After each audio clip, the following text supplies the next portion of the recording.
Today we are standing before you to sing a welcome song. And I am Vaishnavi Somnath Suresh. And I, Prerna Ramesh Shevule. So let's start with our welcome song. इतिहासाचे रंग रूपे आले या नगरा, इतिहासाचे रंग रूपे आले या नगरा. स्वागतम सुस्वागतम हा मानाचा मुजरा, स्वागतम सुस्वागतम हा मानाचा मुजरा. ओम शांती. सन्माननीय व्यासपीठ समोर उपस्थित सर्व बंधू आणि भगिनींनो,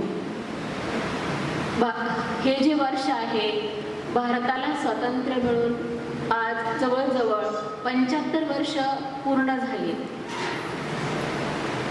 21 जानेवारी 2022 रोजी आजादी के अमृत महोत्सव से स्वर्णिम भारत की ओर या प्रोजेक्टचे लॉन्चिंग ब्रह्मकुमारी विद्यालयाचे हेडक्वार्टर माउंट आबू या ठिकाणी सन्माननीय आदरणीय नरेंद्र मोदीजी यांच्या हस्ते झाले. त्या कार्यक्रमाला अनेक राज्यातून मुख्यमंत्री, राज्यपाल, राष्ट्रपती, सर्व प्रकारचे मंत्रीगण आणि अनेक गणमान्य व्यक्तींचा जवळजवळ तो 1.25 तासाचा प्रोग्राम सर्वांनी आदरणीय मोदीजींनी ऑनलाईन भाषण त्या ठिकाणी केलं. आम्ही सांगत होतो अमृत महोत्सवाचं हे लॉन्चिंग सेरेमनी आम्ही आज करत आहोत. तर अशा प्रकारे आपल्याला ही आध्यात्मिक क्रांती करायची आहे आणि ह्या ज्या अवगुण रूपी ब्रिटिशांना आपल्या मनातून बाहेर काढलं तर निश्चितच आपल्या भारत देश जो आहे तो एक स्वर्णिम भारत, सतयुगी भारत, स्वर्गीय भारत बनेल आणि मग खऱ्या अर्थाने आपण स्वतंत्र होऊ आणि पुन्हा ते श्रीकृष्णाचं किंवा ते रामाचं राज्य जे अपुरं स्वप्न राहिलेलं आहे महात्मा गांधीजींचं की रामराज्य यावं, ते रामराज्याचं स्वप्न आपल्याला पूर्ण करायचं आहे. म्हणून आजचा हा कार्यक्रम. ओम शांती. तर पाहुण्यांचे स्वागत करण्यासाठी सन्माननीय CO साहेबांना मी विनंती करते की आपण पाहुण्यांचे स्वागत करावे. स्वागत करते हैं दिल से आपका, अभिनंदन करते हैं दिल से आपका. स्वागत करते हैं दिल से आपका, अभिनंदन करते हैं दिल से आपका. आनंद ज्योति आनंद ज्योति जलाओ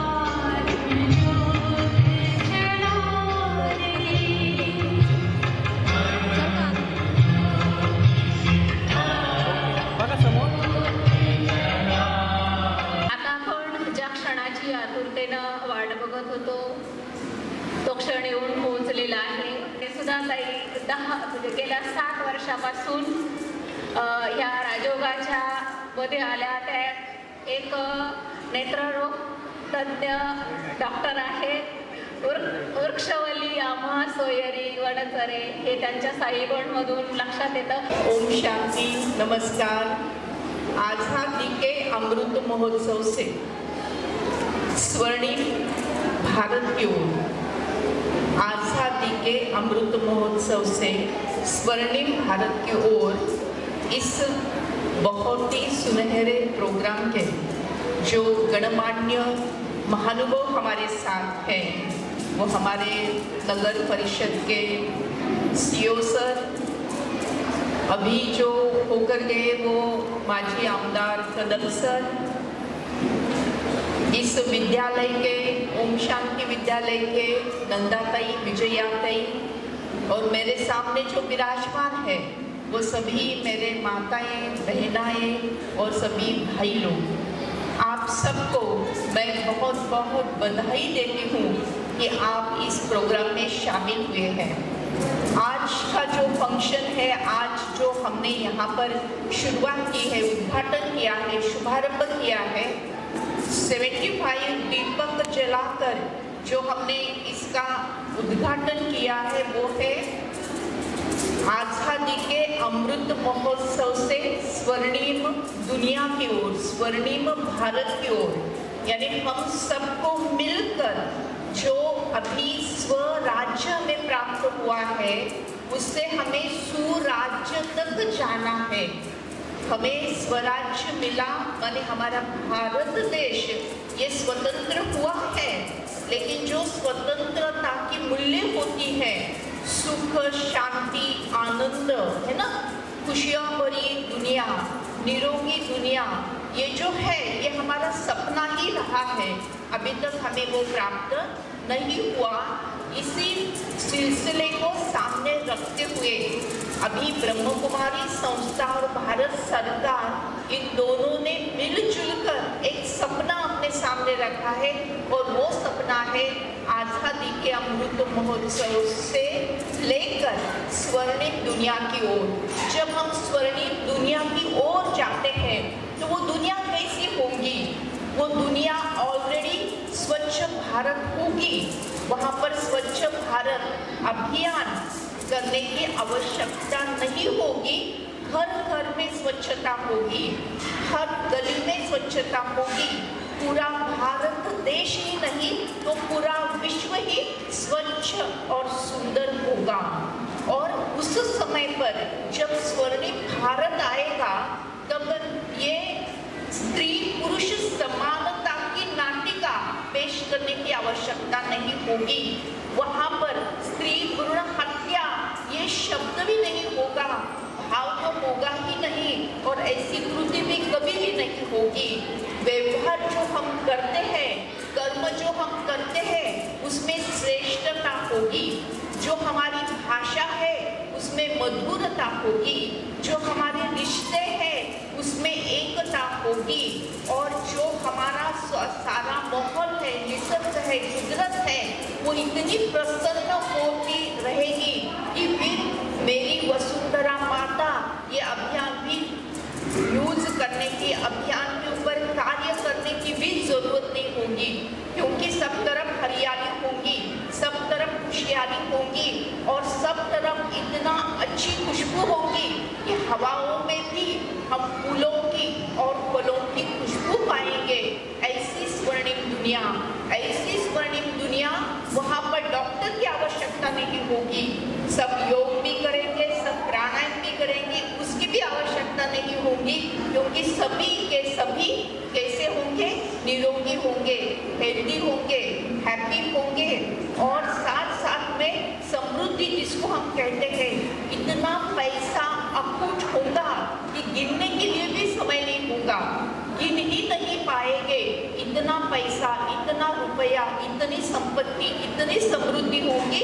ऐसी दुनिया यानी स्वर्णिम युग, ऐसी दुनिया यानी स्वर्णिम भारत, ऐसी दुनिया यानी ना केवल भारत देश विश्व हो शांति में रहेगी तो पूरे विश्व में शांति रहेगी और हमारा जो भारत देश है वो विश्व का गुरु बनेगा, विश्व गुरु बनेगा। तो ऐसी दुनिया बनानी है। किसको बनानी है? किसको बनानी है? हम सबको मिलकर बनानी है, हम सबको मिलकर बनानी है। कौन कौन इसमें हिस्सा लेना चाहते हैं? मैं तो लेने वाली हूँ। अच्छा, सीओ सर भी ले रहे हैं। भाई साहब स्वर्णिम दुनिया बनाने में हिस्सा लेंगे?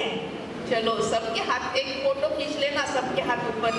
हाँ राइट, देखो सभी स्वर्णिम दुनिया बनाने के लिए अपना अपना हिस्सा दे रहे हैं। तो वो हिस्सा देने का जो पल है वो अभी से शुरू हो रहा है, अभी से काउंट हो रहा है कि हम क्या करते हैं। चलो हमारी दिनचर्या अगर देखा जाए तो सुबह उठने से लेकर रात को सोते तक हम क्या करते हैं, कौन सी भाषा बोलते हैं, कौन सा कार्य करते हैं, कैसा कार्य करते हैं। जो वृक्ष होते हैं, वनस्पति होते हैं, उनको उनमें भी जान होती है, वो भी सोच विचार की तरंगों को कैच करते हैं। तो ये सारे अभियान जो हमने नाटिका के रूप में देखा, जो हमने गीत के रूप में देखा, जो हमने नृत्य के रूप में देखा, इन सब से क्या हो गया है? हमारा मनोरंजन के साथ साथ मनोजागरण भी हुआ है। मनोरंजन के साथ साथ मनोजागरण भी हुआ है और स्वर्णिम दुनिया की ओर जाने के लिए ना केवल देवराली के हम सभी मिलकर साथ कर रहे हैं, तो पूरा ही भारत देश, जो हमारे प्रधानमंत्री सर ने इसका इनॉग्रेशन किया और कहा कि देश का जन जन और देश का मन मन, देश का जन जन और देश का मन मन, इनकी इन्वॉल्वमेंट, इनका सहभाग, इनका कृति से अपना सहभाग इसमें होगा और जरूर जरूर भारत स्वर्णिम दुनिया की ओर बहुत जल्द गति से आगे बढ़ेगा जब हम सभी अपनी अपनी जिम्मेदारी निभाएंगे। तो आज हम 3 विषय के ऊपर अपनी जिम्मेदारी की समझदारी समझ रहे हैं, जैसे बेटी बचाओ, बेटी पढ़ाओ, सशक्त बनाओ। दूसरा हम यहाँ पर देख रहे हैं माझी वसुंधरा अभियान, और तीसरा हम यहाँ पर देख रहे हैं स्वच्छ भारत अभियान। ये तीनों ही सब्जेक्ट जो है वो तीनों ही विषय है, ये अपने दिल के विषय हैं, अपने जीवन जीने की कला के विषय है। जब हमारे जीवन में हम जीना जीते हैं, देखो घर में बेटा और बेटी, उनके संस्कारों में कितना परिवर्तन हो सकता है, हमने नाटिका के रूप में देखा। मेरी एक छोटी सी कविता है जो स्त्री पुरुष समानता के बारे में है, मराठी में है, ध्यान से सुनिए। तो म्हणजे पुरुष आणि ती म्हणजे स्त्री, तो मंत्र असेल तर ती पूजा आहे, तो मंत्र असेल तर ती पूजा आहे, ती आरती असेल तर तो प्रसाद आहे, तो मंत्र असेल तर ती पूजा आहे, ती आरती असेल तर तो प्रसाद आहे, तो माणूस असेल तर ती माणुसकी आहे, तो माणूस असेल तर ती माणुसकी आहे, आणि ती नारी असेल तर तो नारायण आहे। तर असं स्त्री आणि पुरुषांचं नातं असतं, एकमेकांत समवेत राहिलं तर ते निर्माण होतं पूर्णत्व, नाही तर ते असतं अधुरं अधुरं अधुरं। असं स्त्री आणि पुरुष समानतेची गंगा आपल्याला प्रत्येक घराघरातून वाहिलेली पाहिजे आहे, की जिथे स्त्रीकडे काय शक्ती आहे आणि पुरुषांकडे काय शक्ती आहे, दोघांकडे वेगवेगळ्या प्रकारची शक्ती आहे, पण दोन्ही शक्ती मिळून जर एकत्र आल्या तो खूप मोठं मिरॅकल, जादू होऊ शकते। स्त्रीकडे मातृत्वाची शक्ती आहे, वात्सल्य आहे, ममता आहे, प्रेम आहे, आणि पुरुषांकडे धाडस आहे, धैर्य आहे, पराक्रम आहे, आणि या दोघांचा गुणाकार जर झाला, त्या दोघांची बेरीज झाली, तर नक्कीच जीवनामध्ये या स्वर्णिम दुनियाकडे आपण धावत धावत जाऊ, धावत नाही उड़त उड़त जाऊ। उड़ती कला में हम चले जाएंगे और जल्दी से जल्दी इस स्वर्णिम दुनिया की ओर आगे आगे चलते जाएंगे। इसीलिए देखो कहा गया है, जैसे अभी हमने देखा कि जब बेटी की भ्रूण हत्या होती है, स्त्री भ्रूण हत्या होती है, तो पेट में ही यानी छोटी सी नन्ही सी को मारा जाता है। इसके कारण बेटियां इस दुनिया में नहीं आती। आज की जो बेटी है वो कल की माँ है, सही है क्या नहीं है? आज की जो बेटी है वो कल की माँ है। अगर बेटी इस दुनिया में नहीं आई, अगर बेटी इस दुनिया में नहीं आई, तो क्या माँ आ सकती है क्या? अगर माँ इस दुनिया में नहीं आई, तो बेटा या बेटी किसी का तो भी जन्म होगा क्या? नहीं। तो जिस दुनिया में बेटा भी नहीं, बेटी भी नहीं, माने इंसान ही नहीं, और जहाँ माँ है वहीं पर ममता है, जहाँ ममता है वहीं पर प्यार है, और जहाँ प्यार है वहीं पर जीवन है। अगर माँ ही नहीं तो जीवन भी नहीं, इंसानियत भी नहीं। फिर जिस दुनिया में माँ नहीं, जिस दुनिया में इंसान नहीं, जिस दुनिया में इंसानियतता ही नहीं, तो क्या लगता है आपको वो दुनिया रहेगी? दुनिया रहेगी? देखो आंखों के सामने चित्र रहो, देखो माँ नहीं है, किसी के घर में बेटा ही नहीं आया, अरे बेटी भी नहीं आई, और जो भी अभी बुजुर्ग है, दादा दादी नाना नानी है, उन्होंने भी समय अनुसार अपना शरीर छोड़ दिया, खत्म। इस दुनिया में इंसान ही नहीं, इस दुनिया में इंसानियत भी नहीं। ये दुनिया क्या बनेगी? कब्रिस्तान, स्मशान भूमि। तो इस कब्रिस्तान को हमें आया हुआ देखना है। नहीं, हम कहाँ जा रहे हैं? हम स्वर्णिम दुनिया की ओर जा रहे हैं, और यहाँ क्या हो रहा है? कब्रिस्तान। तो इसीलिए बेटी को बचाना चाहिए। और एक मेरी छोटी सी कविता है मराठी में। जी चिमुकली आईच्या पोटात आहे, आईच्या गर्भात आहे, ती आपल्या आईला म्हणते की आई, तुझं बाबांचं, आजींचं, आजोबांचं बोलणं काल रात्री ऐकलं मी आई. तुम्ही सगळ्यांनी मिळून ठरवलंय ना की उद्या मला डॉक्टर काकांकडे घेऊन जायचंय. नको काही नको, असं करू नको ग. मला डॉक्टर काकांकडे घेऊन जाऊ नको ग आई. मला डॉक्टर काकांची खूप खूप भीती वाटते ग. ते डॉक्टर काका मोठं मोठं शस्त्र घेतील, माझ्या डोक्याच्या चिंध्या चिंध्या करून टाकतील ग. इवलीशे नाजूकशे कोमलशे माझे हातपाय आई तोडून टाकतील ग.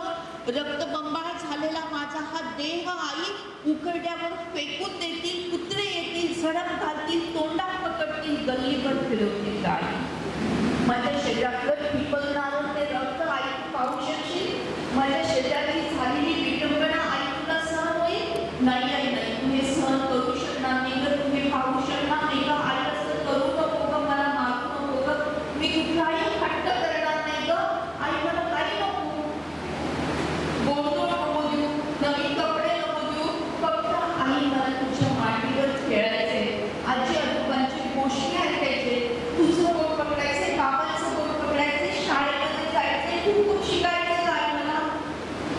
आई प्लीज मला मारू नको ग. हे सगळं मला करायचं आहे, पण कधी तू मला जन्म दिला तरच ना. वेळ नाही गेली अजून, हाक देते मी तुला. वेळ नाही गेली अजून, हाक देते मी तुला. पुढू नको कळी आई, पुढू नको कळी आई. देश घडवायचा आहे मला, देश घडवायचा आहे. अशी आत अशी हाक ही चिमुकली आपल्याला देत आहे. मी या चिमुकलीला हाकेला जर ओ द्यायचं असेल तर दोन गोष्टी करायच्या. दोन गोष्टी करायच्या. नंबर 1 की सत्य जीवन याचा परिचय करून घ्यायचा की मी आता एक डॉक्टर आहे, विज्ञानाची विद्यार्थी आहे, तशीच मी आध्यात्मिक शाळेत पण जाते, तिथे पण विद्यार्थी आहे. तो दोघांनी काय सांगितलेलं आहे ते विज्ञानाने सिद्ध केलेलं आहे की प्रत्येक व्यक्ती एक प्राण आहे. जर शरीरातून प्राणच निघून गेला, तुम्ही हातात काही घेऊन बोलू शकेल का? पुरणपोळीचं जेवण माझ्या समोर आलं, तुम्ही खाऊ शकेल का? माझा लांब गेलेला मुलगा मला भेटायला आला म्हणून मी त्याला मिठी मारू शकेल का? काहीही मी करू शकणार नाही जर माझ्या या शरीरातून प्राण निघून गेला. मग प्राण आहे तर शरीर आहे, प्राण नाही तर शरीर नाही. जर ते कोणाचंही शरीर असो, कुठे तुझ्या मोठ्या नेत्याचं शरीर असो, मोठ्या अभिनेत्याचं शरीर असो, राजाचं शरीर असो, महाराणीचं शरीर असो, एकदा हा प्राण त्याच्यातून गेला की लवकरात लवकर काय केलं जातं?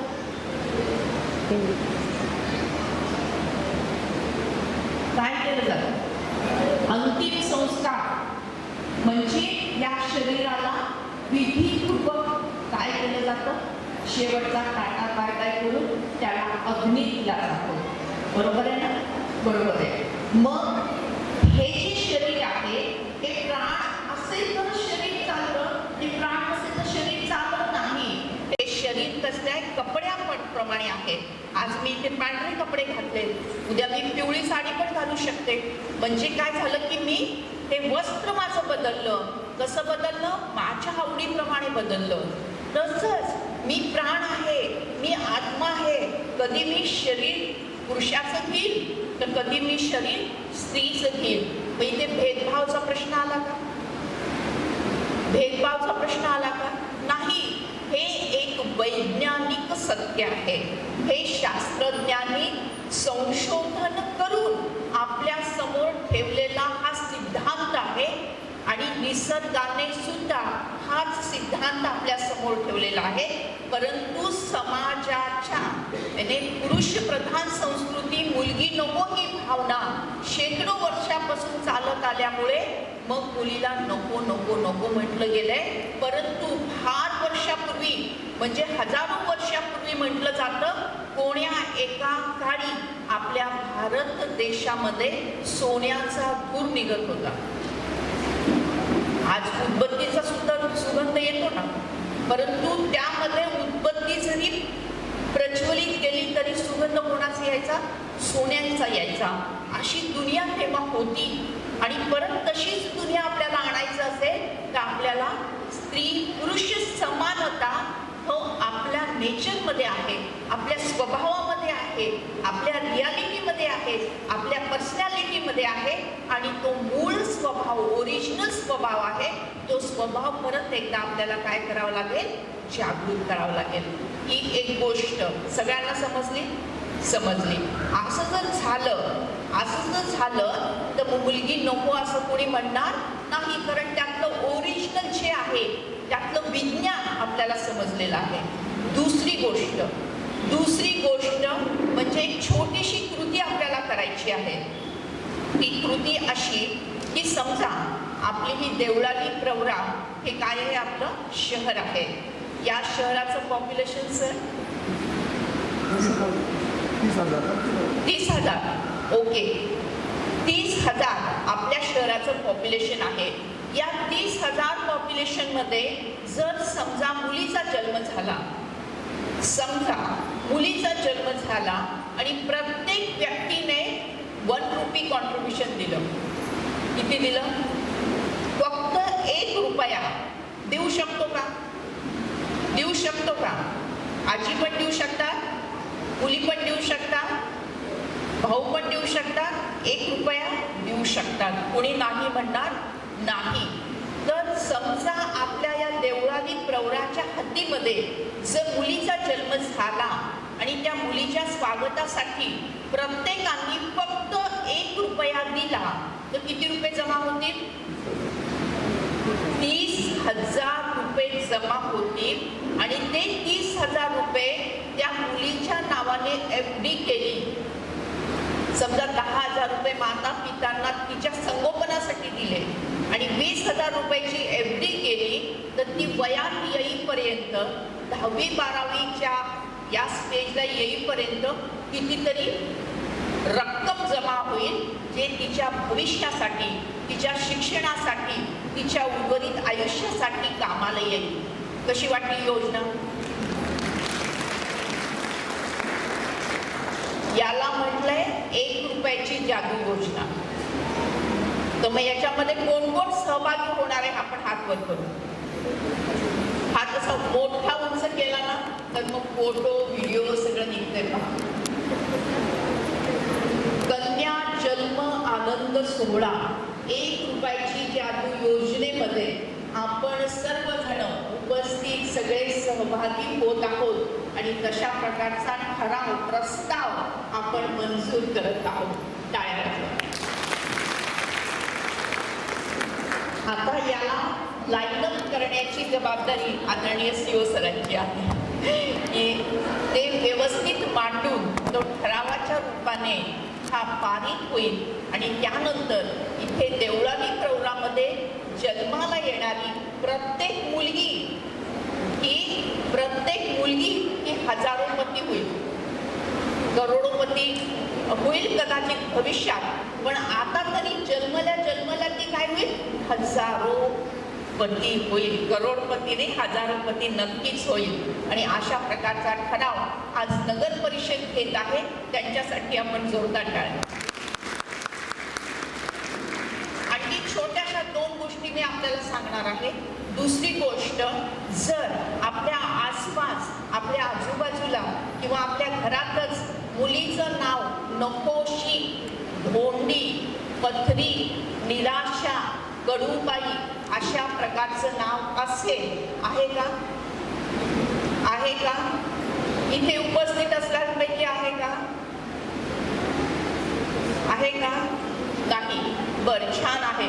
मग आपल्या परिचयामध्ये, आपल्या सानिध्यामध्ये अशा नावाच्या कोणी मुली आल्या तर मग आपण त्यांचं नामकरण करूया आणि त्यांच्या भविष्य चांगलं घडवण्यासाठी मदत करूया. तिसरी गोष्ट की प्रत्येक परिवारामध्ये कधी ना कधी विवाह सोहळा हा होतोच. तर त्या विवाह सोहळ्यामध्ये एक छोटासा उपक्रम आपण राबवू शकतो. तो उपक्रम असा आहे की विवाहामध्ये 7 फेरे युजली आपण घेतो आणि त्या 7 फेरे म्हणजे पती आणि पत्नीनी एकमेकांना दिलेली ती वचनं असतात. तर त्यामध्ये अजून एक वचन ॲड करायचं.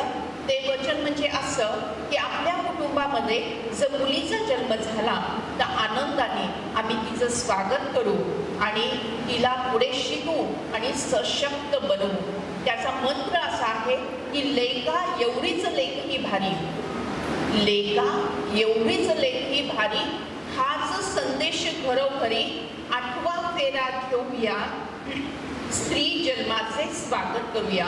म्हणजे जेवढा मुलगा भारी आहे तेवढीच मुलगी भारी आहे आणि जेवढी मुलगी भारी आहे तेवढंच मुलगा पण भारी आहे. आणि हे दोन्ही पण भारी भारी हे जेव्हा एकत्र येतील तेव्हा सगळं जगच भारी होणार आहे. अशा प्रकारचा मंत्र आपण निमंत्रण पत्रिकेमध्ये छापू शकतो, त्याचा बॅनर करून मंडपात लावू शकतो आणि लग्नाच्या सोहळ्यामध्ये सगळ्या समाजाच्या समोर हा 8वा फेरा घेतला गेला तर त्याची अंमलबजावणी चांगल्या प्रकारे होती असा आमचा अनुभव आहे. आजपर्यंत 10,500 पेक्षा जास्त जोडप्यांनी हा 8वा फेरा घेतलेला आहे आणि तो पाळला आहे आणि त्यांच्या परिवारामध्ये जन्माला आलेल्या मुलीचं त्यांनी स्वागत करून संगोपन केलेलं आहे. त्यांना ते वाढवत आहेत आणि आता हळूहळू अनेक ठिकाणी सेक्स रेशो वाढलेला आपल्याला दिसत आहे. अशा छोट्या छोट्या गोष्टी आपण करू शकतो. दुसरं आपलं जे अभियान आहे माझी वसुंधरा अभियान, यासाठी प्रत्येक महिलेनी एक छोटीशी कृती करायची आहे की आपल्या अंगणामध्ये एक तुळशीचं रोप लावायचं. अवघड आहे का? अवघड आहे? सोपं आहे का? मग करणार का? तुळशीचं रोप हे असं रोप आहे की ते दिवसा आणि रात्री दोन्ही वेळेस ऑक्सिजन आपल्याला देतं. आता कोरोनाचा पिरियड होता मध्यंतरी आणि तेव्हा तुम्ही पेपरमध्ये वाचलं असेल की ऑक्सिजनची कमतरता झाली, ऑक्सिजन सिलेंडर मिळेना, ते सगळ्यांना दम लागायला लागला, ऑक्सिजनची लेवल कमी व्हायला लागली. म्हणजे ऑक्सिजनचं किती मोठं महत्त्व आहे. पण निसर्गाने आपल्याला ऑक्सिजनची बँकच देऊन टाकली आहे आणि ते म्हणजे तुळस. आणि म्हणून परंपरेने सुद्धा प्रत्येकाच्या घरी एक तुळस असावी असा एक रीतिरिवाज आहे. तो रीतिरिवाज परत एकदा आपण मुद्दाम आणि प्रत्येकाच्या अंगणामध्ये एक तरी तुळस असली पाहिजे, तिचं संगोपन केलं पाहिजे, तिला पाणी घातलं पाहिजे आणि अशी ऑक्सिजन बँक आपण घराघरातून निर्माण केली पाहिजे. करणार? Very good. आणि तिसरी गोष्ट छोटीशी की स्वच्छ भारत अभियान. प्रत्येकाने आपलं घर आणि आपला परिसर स्वच्छ ठेवण्याची जबाबदारी उचलली पाहिजे. खरं म्हणजे इथं बसलेल्या प्रत्येक माता भगिनींचं अभिनंदन आहे, कारण आपण सगळेजण 3 स्टार ना सर, 3 स्टार या कॅटेगरीमध्ये आलेले आहात. टाळ्या वाजवा. आपण स्टार फक्त हिरो हिरोईनला म्हणतो, पण नाही, तुम्ही इथे बसलेल्या प्रत्येक माता भगिनी या 3 स्टारच्या मानकरी आहेत. आत्ताच नाटिकेमध्ये सांगितल्याप्रमाणे ओला कचरा सुका कचरा वेगळा करणं, योग्य विल्हेवाट करणं, आपल्या घरामध्ये परसबाग असणं, कचऱ्यातून संपत्ती निर्माण करणं, वेस्टमधून बेस्ट तयार करणं हे सगळं आपण पाळतो आणि याच्या पुढेही आपल्याला सतत पाळत राहिलं पाहिजे. म्हणजे स्वच्छ भारत अभियान राबवायची गरजच भासू नये. स्वच्छ भारत अभियानची मी गेल्या 5 वर्षापासून ब्रँड अँबॅसिडर आहे आणि त्यामुळे मी अनेक ठिकाणी जाण्याचा मला संधी मिळत असते. परंतु देवळाली प्रवरा हे खरोखरच परिसर स्वच्छ आहे, निसर्गाने नटलेलं आहे आणि याचं सगळं श्रेय तुम्ही सर्व माता भगिनींना आहे. तर तुमचं मी मनपूर्वक हार्दिक अभिनंदन करते. आता शेवटचे काही मिनटं की जसं आपण स्वच्छ भारत अभियान राबवत आहोत तसंच आपल्याला स्वच्छ मन अभियान सुद्धा राबवायचं आहे. मनामध्ये, कारण बघा की असं म्हटलं जातं मन जी सो जगत जी. मग जगाला जिंकायचं असेल तर स्वतःच्या मनाला जिंकावं लागतं आणि स्वतःच्या मनाला जिंकायचं असेल तर एक छोटी युक्ती सांगू का? मागे सांगू का नको? सांगू ना. छोटी युक्ती, मनाला जिंकण्याची युक्ती सांगू का? मनात जर जिंकायचं असेल तर मनातले विचार तपासून पाहायला पाहिजे. मनाचे विचार तपासून पाहत असताना ही दक्षता घेतली पाहिजे की माझ्या मनातला प्रत्येक विचार हा सकारात्मक किंवा दिव्य असेल. कुठला असेल? सकारात्मक किंवा दिव्य असेल. जो व्यर्थ म्हणतात तो नाही. व्यर्थ विचार काय करतो? आपल्या मनाच्या शक्तीला लिकेज करतो. समजा आता इथे एक मटका आहे, मटका आहे, वरून पाणी येते आणि खालून नळची तोटी उघडी ठेवलेली आहे. ते मटका भरेल का कधी? भरेल कधी? तो हा मटका जो आहे हा सुख शांती आनंदाचा मटका आहे. वरून ईश्वर परमात्मा आपल्याला भरभरून देत आहे, पण आपण ते काय करतो? लिकेज होत चाललंय आपलं. व्यर्थ विचार मनामध्ये येतात. व्यर्थ विचार कुठले? नकारात्मक विचार कुठले? तर जेव्हा आपण चिंता करतो, टेन्शनमध्ये येतो, मनातल्या भावना दूषित व्हायला लागतात. कधी कंपॅरिझन करतो, कधी कॉम्पिटिशन करतो, कधी द्वेष असतो, कधी मत्सर असतो, कधी उगीचच काळजी वाटते, कधी रडू येतं, है ना. या सगळ्या गोष्टी जे मनाला दूषित करतात त्याने काय होतं? मनातली शक्ती कमी होते, मन कमजोर होतं. मन कमजोर झालं की मग रोग येतात, बिमारी येते. मग कोरोना काय, हार्ट डिसीज काय, ब्लड प्रेशर काय, ॲसिडिटी काय वगैरे वगैरे सगळ्या लाईन लागते, सगळ्या रोगांची लाईन लागते. म्हणून मन सशक्त करण्यासाठी मनामध्ये नेहमी सकारात्मक विचार असले पाहिजे, दिव्य विचार असले पाहिजे. आणि त्याचं माध्यम म्हणजे काय आहे? माध्यम माहिती आहे? राज योगा मेडिटेशन. कुठलं मेडिटेशन? राज योगा मेडिटेशन. ओम शांतीचं मेडिटेशन. हे राजयोगा मेडिटेशन मनाला शांत करतं, शक्तिशाली बनवतं. फक्त मनाला शक्तिशाली नाही बनवत तर आपलं भविष्य सुद्धा उज्ज्वल बनवतं. तर यासाठी आपल्याला फक्त 3-4 दिवस देण्याची गरज असते. त्यावेळेस रोज 1.5 तास जर 3 दिवस तुम्ही दिले तर तुम्हाला मन कसं सशक्त करायचं हे उदाहरणासहित समजून सांगितलं जाईल आणि त्याच्यामधून सकारात्मक परिवर्तन होणार आहे. मन शक्तिशाली होणार आहे, आपलं भविष्य उज्ज्वल होणार आहे आणि आपण प्रत्येक जण एक शक्ती स्थान, एक शक्ती केंद्र बनणार आहोत आणि त्यातूनच स्वर्णिम दुनियाकडे आपली वाटचाल होणार आहे. तो ये सभी बातें अगर हमने हमारे जीवन में लाई, अपने दिनचर्या में लाई, तो ये वो दिन दूर नहीं जब स्वर्णिम दिन, स्वर्णिम दुनिया में, स्वर्णिम युग में हम सभी होंगे. तो लास्ट में एक छोटी सी शपथ हम यहाँ पर लेंगे. फिर से एक कविता 4 लाइन ये. दिवाळीच्या दिवशी एक पणती रुसली, म्हणाली मी नाही पेटणार. दिवाळीच्या दिवशी एक पणती रुसली, म्हणाली मी नाही पेटणार. आधी घ्या शपथ, स्त्री भ्रूण हत्या मी नाही होऊ देणार. दिवाळीचा सण म्हणजे काय? दिवाळी ही सणांची महाराणी आहे आणि जो सण आला पण आपण दिवेच लावले नाही तर दिवाळीचा सण साजरा होईल का? होईल का? नाही होणार है ना. तर समजा आता खूप अंधार झाला आणि तुम्हाला म्हटलं की हा अंधार नाहीसा करायचा आहे, तर तर कुणी बादली घेऊन येईल, बादलीत अंधार भरेल व परत बाहेर फेकेल, परत कुणी बादली घेऊन येईल, परत अंधार भरेल, फेकेल. अशाने अंधार जाईल का? जाईल का? काय करावं लागेल? एक दिवा, भाईसाठी टाळ्या वाजवा. एक दिया प्रज्वलित करना पडेगा. एक पणती आपल्याला प्रज्वलित करावं लागेल आणि तरच तो अंधार निघून जाईल आणि अंधाराकडून उजेडाकडे तमसो मा ज्योतिर्गमय है ना, स्वराज्य से स्वर्णिम दुनिया की ओर हम अपने आप चले जाएंगे.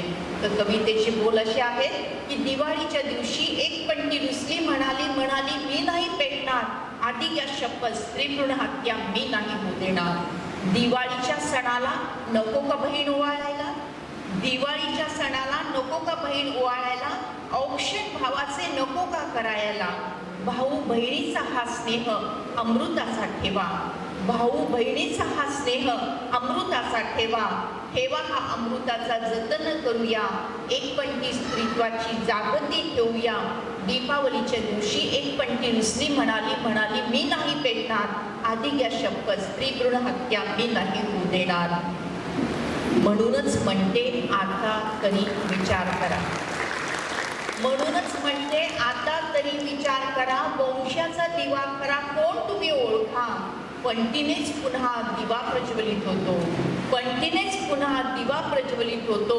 स्त्री असो वा पुरुष, जन्मत स्त्रीच्याच पोटी घ्यावा लागतो. आईची महती कशाला हवी सांगायला? आईची महती कशाला हवी सांगायला? चला सज्ज होऊया स्त्री भ्रूण हत्या थांबवायला. चला सज्ज होऊया स्त्री जन्माचे स्वागत करायला. आता आपल्या समोर जो नगर परिषदेने जो एक ठराव घेतलेला आहे त्याचा वाचन इथे होईल आणि त्यानंतर आपण सामूहिक शपथ 1 मिनिटाची घेणार आहोत. स्त्री जन्माचे स्वागत करा हा ठराव आपण या ठिकाणी केलेला आहे. वाढत्या स्त्री भ्रूण हत्येमुळे समाज जीवन उद्ध्वस्त होऊ पाहत आहे. स्त्रियांच्या सुरक्षिततेचा प्रश्न ऐरणीवर आला आहे. हे सर्व परत नीट करण्यासाठी घरोघरी स्त्री जन्माच्या स्वागताची आवश्यकता आहे. त्यामुळे कमी झालेली स्त्रियांची संख्या वाढेल आणि मुलामुलींच्या संख्येत संतुलन निर्माण होईल. अशा प्रकारचे मार्गदर्शन स्त्री जन्माचे स्वागत करा या चळवळीच्या आद्यप्रवर्तक डॉक्टर सुधाताई कांक्रिया यांनी केले. त्यांच्या मार्गदर्शनाखाली आम्ही खालील ठराव घेत आहोत. ठराव: आमच्या देवळाली प्रवरा नगर परिषद तालुका राहुरी जिल्हा अहमदनगर यांच्या कार्यक्षेत्रात एकही स्त्री भ्रूण हत्या होणार नाही याची आम्ही सर्वजण दक्षता घेऊ. जन्माला येणाऱ्या प्रत्येक नवजात बालिकेचे स्वागत आम्ही कन्या जन्म आनंद सोहळ्याने करू. आझादी के अमृत महोत्सव से स्वर्णिम भारत की ओर हा प्रोजेक्ट भारत सरकार व ब्रह्मकुमारीज यांचा असून बेटी बचाओ बेटी पढाओ सशक्त बनाओ या अंतर्गत हा ठराव आज घेण्यात येत आहे. या निमित्ताने BK डॉक्टर सुधा कांक्रिया आणि BK विजया दिदी ब्रह्मकुमारीज देवळाली प्रवरा यांचे आम्ही सर्वजण अभिनंदन करत आहोत. सूचक श्रीमती सविता हार्दे, अनुमोदक श्रीमती वंदना अल्लाड. सदर ठराव आपण सर्व महिला टाळ्यांच्या गजरात मंजूर करूया.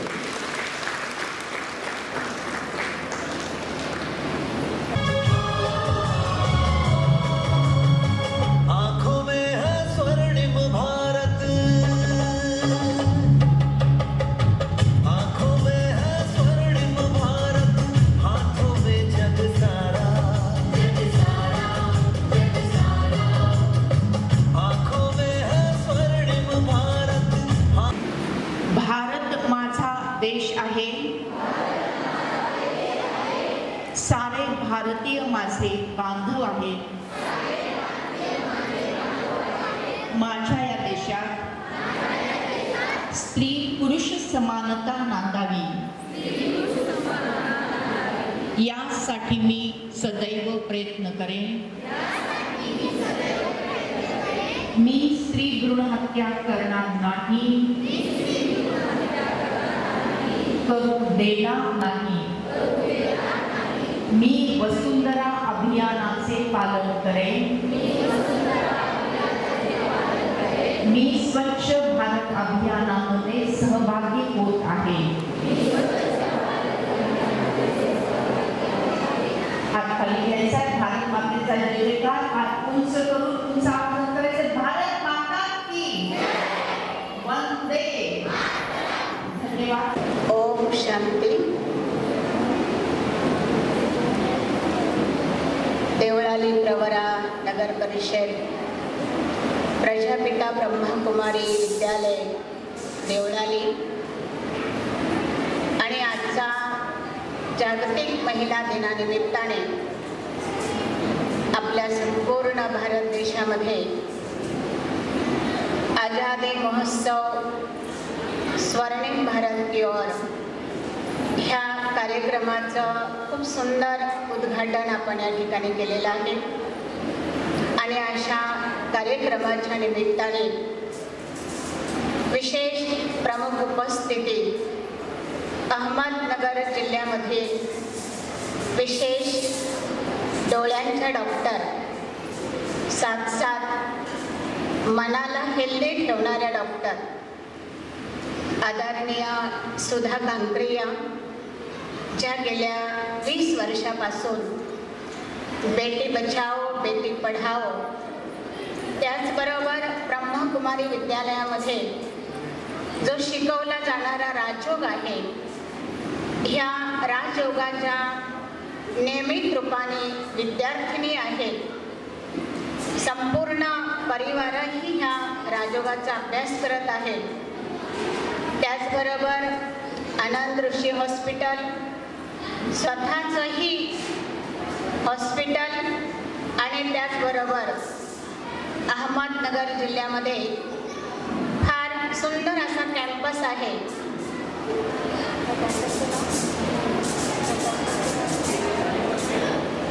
साईबान प्रसिद्ध आहे.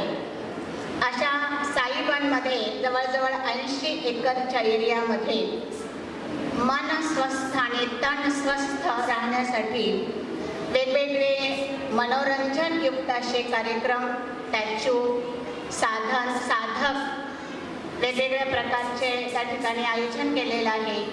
आणि अशी महान हस्ती आज आपल्याला ह्या कार्यक्रमाच्या निमित्ताने लाभलेली आहे. त्याचबरोबर देवळाली प्रवरा नगरपालिकेचे मुख्य अधिकारी, त्याचबरोबर आमचे माजी आमदार भाऊ कदम, कडू पाटील, डोस पाटील आणि माझ्या सर्व सखी म्हणेल, मैत्री म्हणेल आणि माझ्या सर्व आई बहिणी, बंधू भगिनींनो, खूप सुंदर कार्यक्रमाचं या ठिकाणी आयोजन केलेलं आहे. आणि शक्तींमध्ये वास्तविक खूप शक्ती आहे, परंतु ह्या शक्ती समोर आणण्यासाठी त्याच्यामध्ये काही दुर्गुण सुद्धा आहेत. कधी कधी जर ती भांडायला लागली तर तो पदर कमरेला कसते आणि ते नकोसं करते. पण ज्या तिच्या आवश्यक गोष्टी जर समाजासाठी काही आवश्यक असतील त्या जर तिला द्यायच्या असेल तर ती फार कोमल आणि लाजाळूपण आहे. तर असं हे कोमलता रूप समोर न ठेवता जगामध्ये आज ज्या महिला सुशिक्षित झाल्या, शिकल्या, पुढे आल्या, हिंमत ठेवली आणि त्यांनी ह्या जगाच्या पाठीवरती आपलं शक्तीचं रूप दाखवण्यासाठी आज पेट्रोल पंपापासून तर पंतप्रधानापर्यंत, राष्ट्रपदापर्यंत जे आसन ग्रहण केलेलं आहे किंवा जे स्थान ग्रहण केलेलं आहे ते तिच्या हिमतीच्या आधारावर.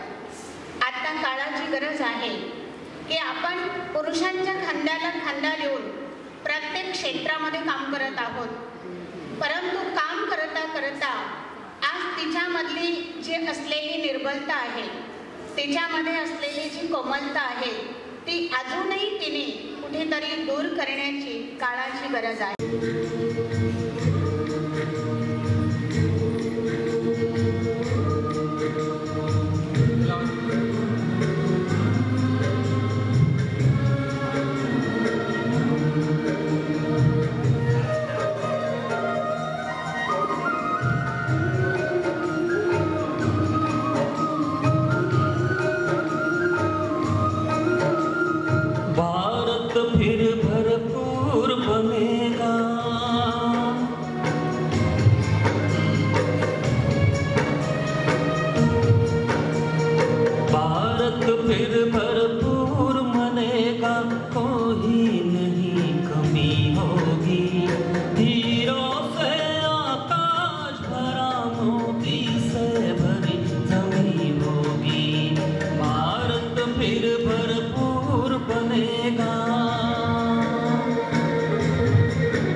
शांति प्रेम पावनता की वसुधा पहने माला होगी। नर होंगे